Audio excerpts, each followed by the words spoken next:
ज्यादा हो, ये अलग विषय होता है।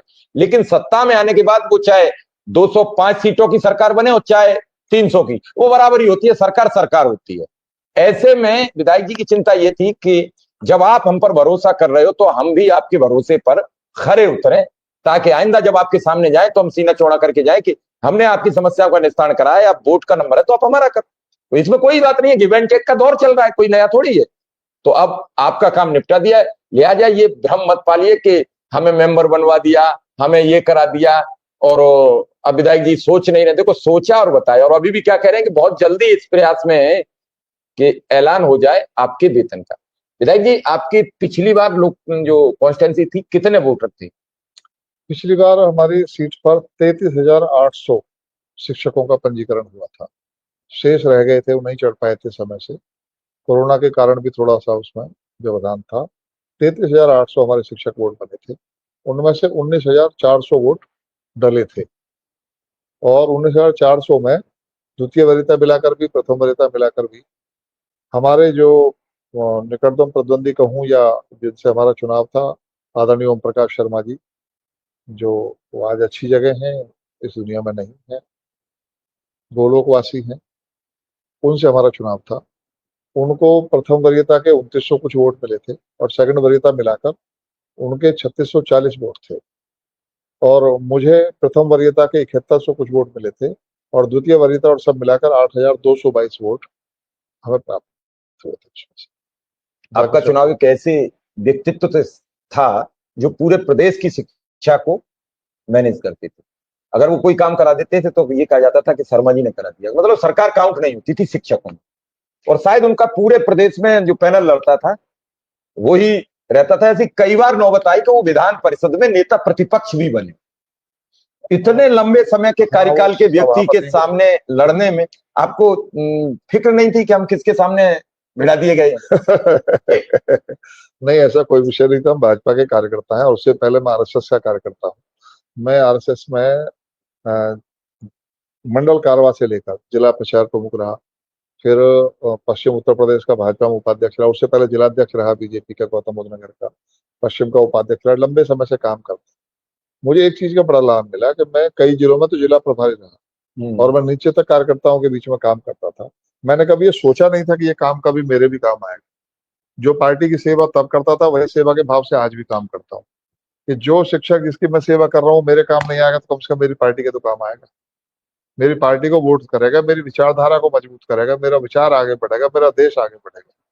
तो उस भाव के साथ मैं काम करता रहा हूँ, तो उसके साथ मुझे मिलता, मेरा कॉन्फिडेंस लेवल मजबूत था, पहले से था। मैं कह के चलता था कि तुम इस बात की चिंता मत करो, लेकिन मैं आपके मुद्दे समझना, अपनी बात कहना, वो आपके बीच में लेके चल रहा हूँ। और मैंने पूरे कार्यकाल, जिन लोगों ने मुझे वोट भी नहीं दिया, जिन लोगों ने मेरे खिलाफत की, जो मेरे सामने खड़े होकर वो दूसरों को चुनाव लड़ाया था, उनके भी काम को कभी मैंने मना नहीं किया, उनके भी काम कराए, और ये सोचकर कराए कि कल तो ये मुझे नहीं जानते थे, अब तो कल मैं पिक्चर में नहीं था, तो कल ये किसी के साथ भी थे तो क्या फर्क पड़ता है। जहाँ इनकी निष्ठाएं थी वहां रहना इनका स्वाभाविक कारण था। लेकिन अब तो ये मुझे जानेंगे तो मेरे साथ जुड़ेंगे, और मैं देख रहा हूँ कि वो प्रसन्नता के साथ जुड़ भी रहे हैं, उन्हें कोई नाराजगी का बिंदु भी उनके पास नहीं है। माने शर्मा जी वास्तव में एक बड़ा व्यक्तित्व थे, आज वो इस दुनिया में नहीं है। मुझे किसी ने बताया कि वर्ल्ड रिकॉर्ड है, वर्ल्ड में केवल 2 व्यक्ति ऐसे हैं जो इतने लंबे समय तक हाउस में कंटिन्यू रहे हों, किसी हाउस में। या तो माननीय ओम प्रकाश शर्मा जी थे, और या अमेरिका में कोई सज्जन है जो इतने लंबे समय तक लगातार कंटिन्यूअसली सदन में रहे। तो बड़ा व्यक्तित्व थे, शर्मा गुट नाम से उनका गुट चलता था, पूरे प्रदेश में कई एमएलसी जीतते थे उनके नाम से, उनके सहयोग से। तो उनसे चुनाव हुआ, मैं तो ये मानता हूँ अपना आशीर्वाद देकर अपना उत्तराधिकार हमें सौंप कर गए। नहीं, एक शर्मा ने दूसरे शर्मा को पटकनी दी, और एक नहीं दी जी, उनका उत्तराधिकार प्राप्त किया है। अच्छा, उत्तराधिकार पटकनी नहीं दिया। शब्दों का चयन करना पड़ेगा। शिक्षक इसीलिए तो कहा जाता समाज का नाम आता है। बुजुर्ग है, मैं चुनाव जीतने के बाद, नहीं, मैं तो उन्हें श्रद्धांजलि अर्पित करता हूँ, भगवान जहाँ भी हो उन्हें प्रसन्न रखें। मैं चुनाव जीतने के बाद उनके पैर छूने गया, उनके घर पर जी, उनके पैर छूकर आशीर्वाद भी प्राप्त किया, और उन्होंने मुझे शुभकामनाएं भी दी, आशीर्वाद भी दिया। और फिर मैंने कहा मैं आपका मार्गदर्शन लेता रहूंगा, आप बताते रहना कैसे कैसे करना है, और हम मिलकर काम करेंगे। बोले ठीक है। उन्होंने खड़े होकर मुझे विदा भी किया, आशीर्वाद दिया आपने। अब दुर्भाग्य है हमारा कि वो 1.5 महीने बाद एक्सपायर। नहीं, शायद उनको लगातार जब सदन में रहता है तो कभी कभी उम्र भी थी उनकी, नहीं, उम्र लेकिन उम्र के थी, साथ बाकी साथ तो वैसे सदमा भी यकीन नहीं माना। थे कि उन पे इसका कोई प्रभाव पड़ता, नहीं क्योंकि वो बहुत जीवन के रंग देख चुके थे। आप कल्पना करिए, वो 90 की उम्र के आसपास थे। हाँ, नहीं उम्र तो थी उनका जज्बा तो देखो कि उस उम्र में वो चुनाव लड़ रहे थे। हाँ। ये तो देखने की और सीखने की बात है कि इस उम्र में भी उनका जज्बा बराबर बना हुआ था।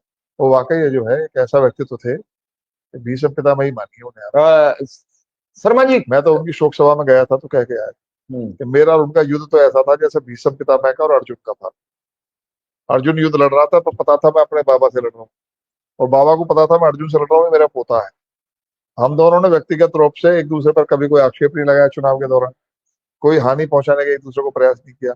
स्वच्छता पूर्वक चुनाव लड़ा दोनों ने, और शिक्षकों का प्रेम हासिल हो इसका काम किया, उन्होंने भी किया, हमने भी नहीं अब उनकी उम्र भी वो चली थी, और किया। आपका अपना एक प्रभाव था कि आप भी अपने व्यवहार में कुशल थे। व्यवहार कुशल व्यक्ति को हर व्यक्ति राजनीति में आगे बढ़ाता है।